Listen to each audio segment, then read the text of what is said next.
marijuana was illegal, then any judge in the country that was faced with a decision involving marijuana would have to follow that precedent that it's illegal to sell, no matter what their personal opinions are, and that they would have to follow that because the Supreme Court's above all the other courts in the country. Got it.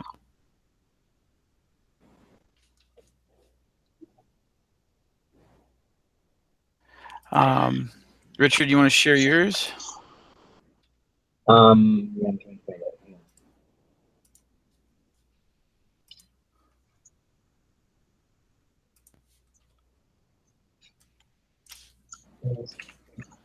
I'm sorry, I will be more prepared next week. I was running late. Sorry.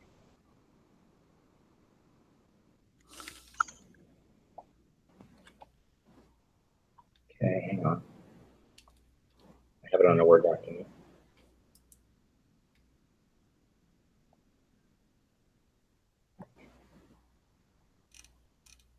Okay.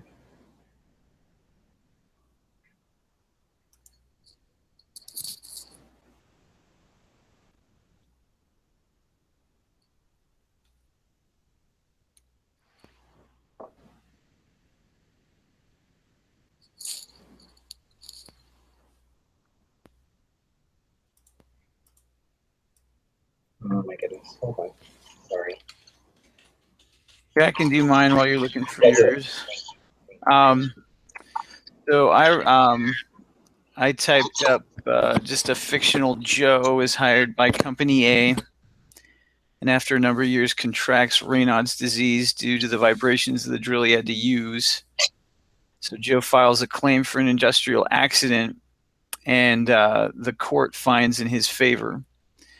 Then Company A appeals the decision in the highest at the highest level appellate court, and after hearing the case, the appellate judges have two prior decisions on which to base their decision. In the earlier of the two, the court had defined an accident as a sudden and decisive act. However, in Joe's case, the court follows another prior case in which they determined that a disease resulting from certain conditions of employment could be regarded as an accident. This leads the appellate court to uphold the lower court's decision in Joe's favor. Wow, you guys did like way better examples than I did.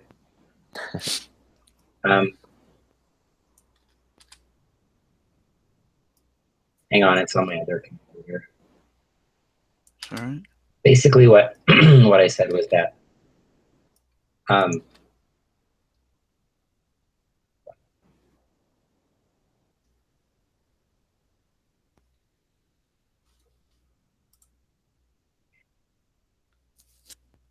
here we go. Here we go.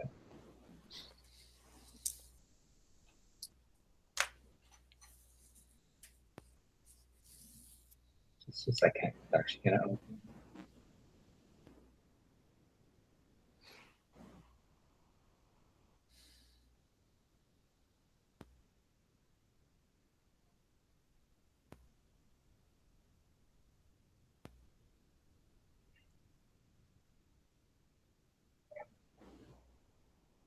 Okay, hang on.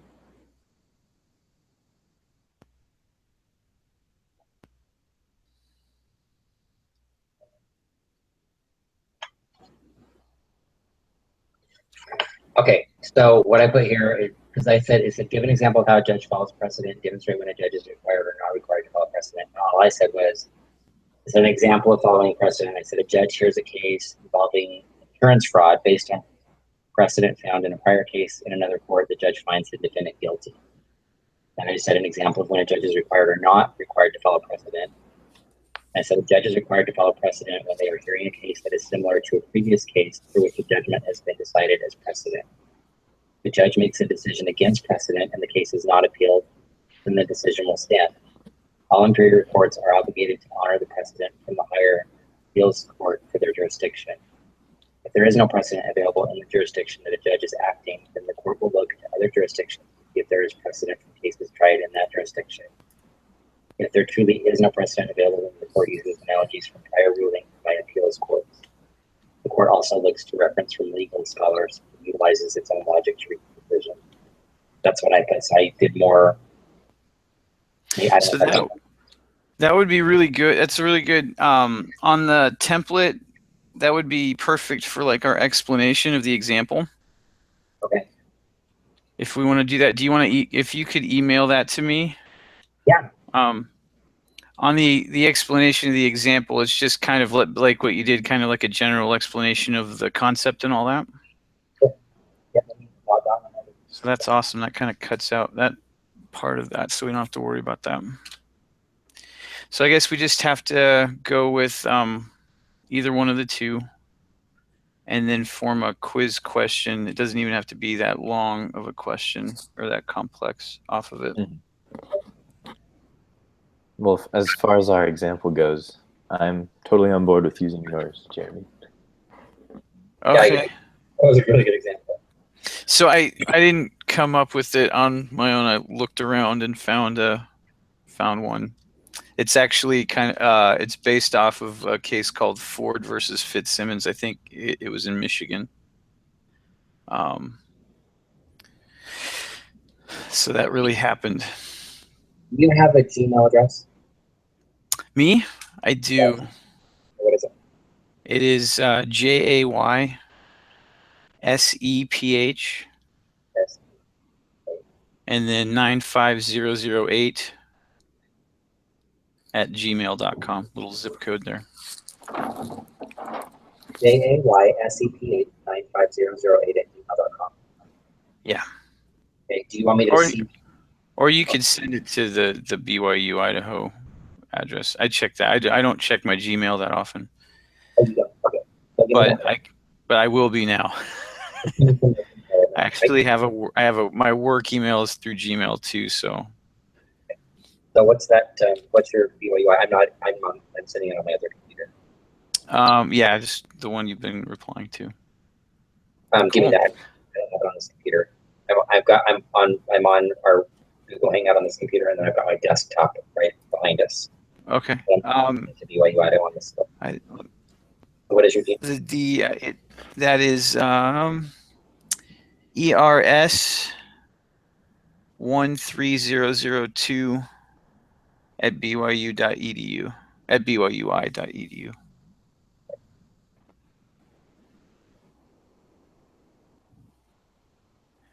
And we can plug that into our example.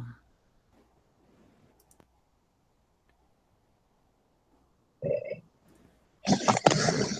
So I guess we just have to come up with a question. Is there a specific topic that we need to have this question be about? Just something to do with precedent. What I was thinking, if you look at, so I was looking at on page 9 of our book, under precedent, it talks about stare decisis is not absolute. So like they're not a court is not necessarily tied to precedent. There's 2 cases in which it can change its. It says a decision of the highest court can be amended either by this court's changing its mind or by legislative mandate. I was thinking something that we could do if we wanted to could be something like a decision of the highest court can be amended by, and then have like 4 of them, and one of them could be legislative mandate, and then we could have 3 others. But that's just one. I think looking at, if you go deep into the document on the group meeting, there's a big list of things, and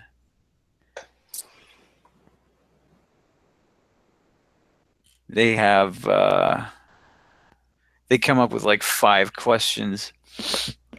Some of them are very good, but is this the example one? In step 4, it goes through the following document about Oh. group meetings just like coming up, and they kind of come up with 4 cruddy questions and then 1 good one, and then they come up with, they just kind of give you examples of, but so I don't know, did you guys have an idea, have a thought about the quiz question, or?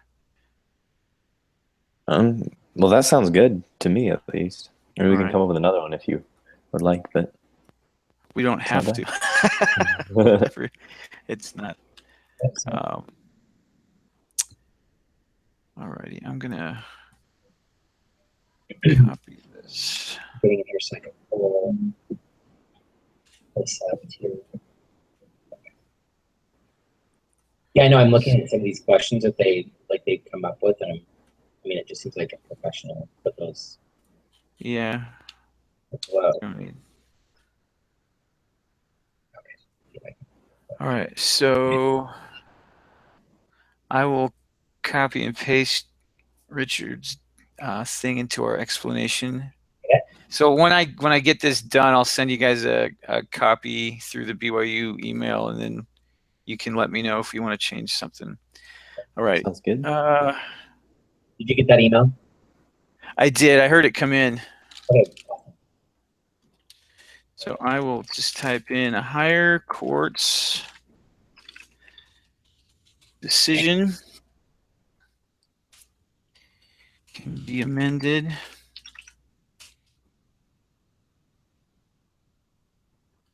by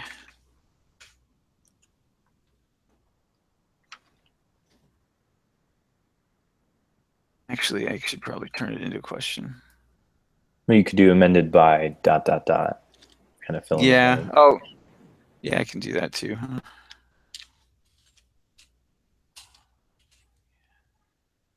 I'm just going to say, when can a higher court's decision be amended, and put a question mark. Make it look more like what they have.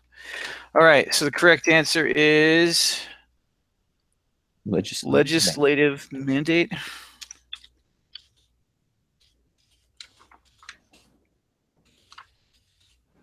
And then they want feedback, and I'm not sure. For the correct one, just Yeah. So looking at the sample, I mean, like the feedback is longer than most. Well, not necessarily.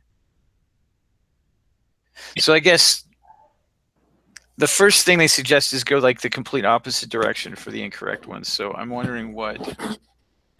Well, for the explanation, if you wanted for the correct answer, you could just say like there are 2 ways to have a higher court's decision changed, and then say for the appealed court to change its mind, or by the by legislative mandate.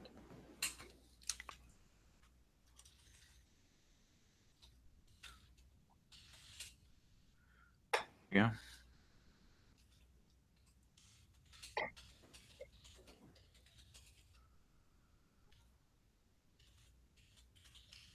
So we're on explanation for our example right now. The explanation for the correct answer for our quiz question. So we can just say mention the 2 ways. Are you looking at for that? We give our example, then we give the explanation of our example, and we ask the quiz question. Yeah. The correct answer feedback. Wrong answer. How many? Yeah, so the quiz question is just going to be the example and then like a question tagged on at the end. Okay, gotcha.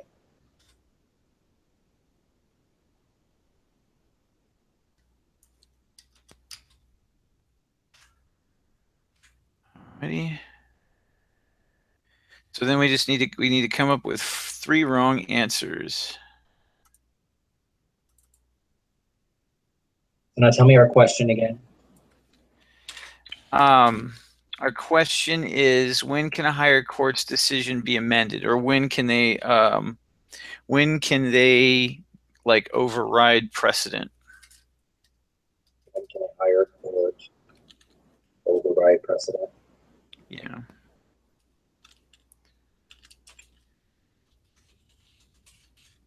Well, you could put like an incorrect answer, like never. You could, for all three incorrect, well, for the incorrect answers, you could do,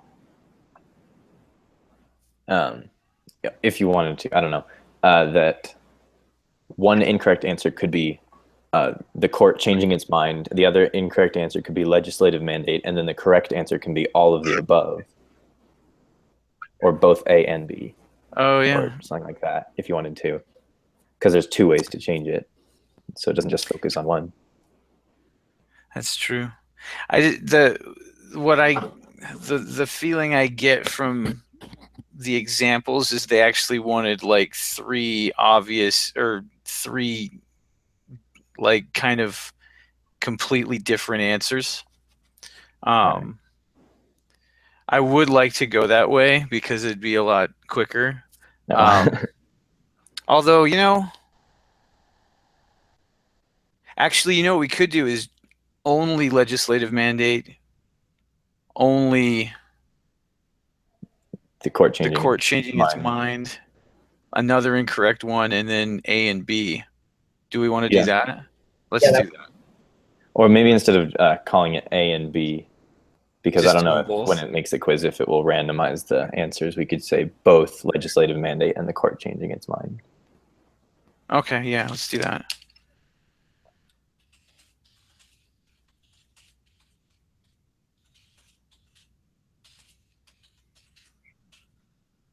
So then, wrong answer 1 would be just the one.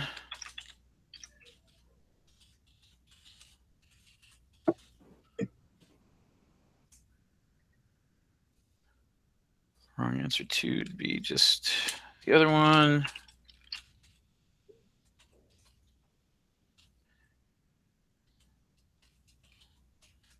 Would we want the last one to be? It cannot be changed or something? Yeah, it can't be changed ever. Yeah. Maybe. Sounds good. Okay. Yeah, that sounds good. I'm not sure how in-depth the feedback is supposed to be. It doesn't look too long. So looking at it's really not too extensive on the wrong answer. Well, actually, all of it. It's not the correct answer feedback on the example that they're giving us is, a couple sentences, maybe like a paragraph worth, and then the other ones is just like one sentence. Yeah, one of them, the correct one is like super long compared to the others, and the others is just it's wrong because of this, it's wrong because of that. Yeah.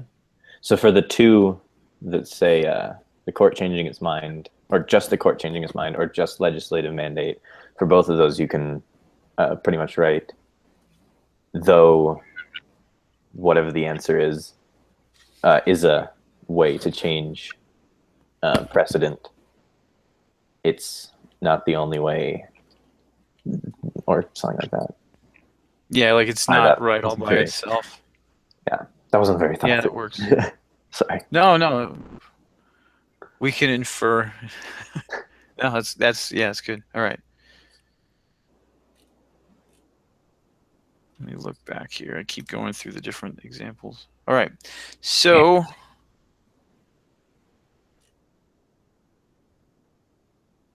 to go through it, we've got the example of Joe and the company and them looking back and deciding that to uphold the lower court's decision.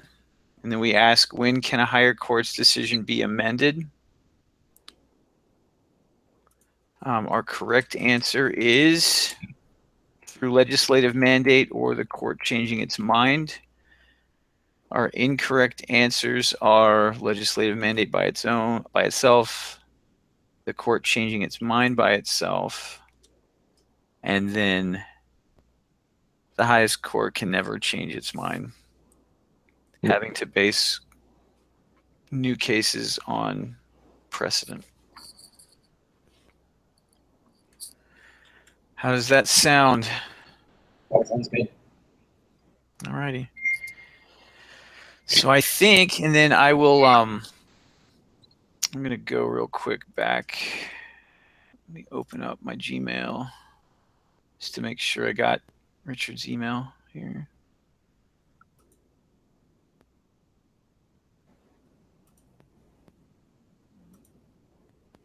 Oh, wait, I got it.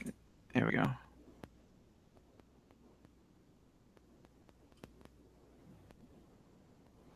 Yeah, I got it. Sweet. All right. So I will attach that into our example.